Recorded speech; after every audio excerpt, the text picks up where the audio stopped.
At the height of World War II, Japanese forces attacked Singapore and captured British officer Eric Lomax. Over the next few months, he was forced to work on the deadly Burma-Siam Railway.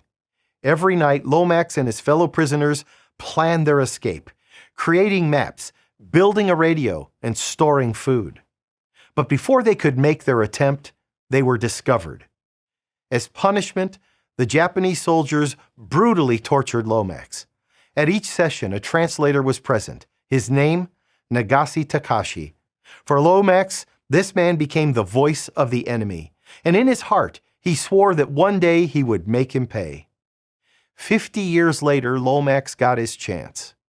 Tkach had published a book recounting the atrocities he had committed during the war.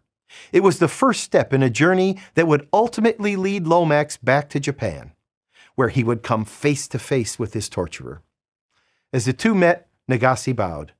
He had tears streaming down his face and was only able to speak these words, "I'm sorry."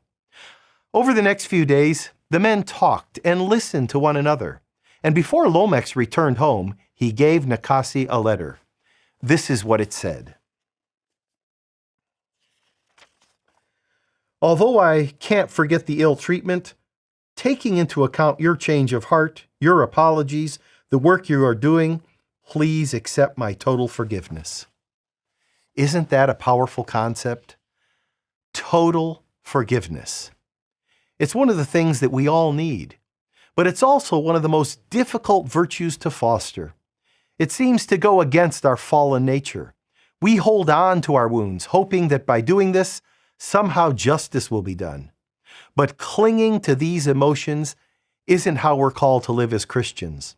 Paul wrote this in Ephesians. Get rid of all bitterness, rage and anger, brawling and slander, along with every form of malice.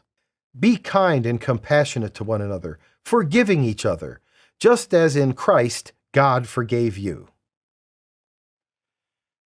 While it can be difficult to let go of our hurts and pains, we know that in Christ we have a sympathetic high priest who has suffered alongside us. He knows each of our wounds and is willing to take them from us if we only let him.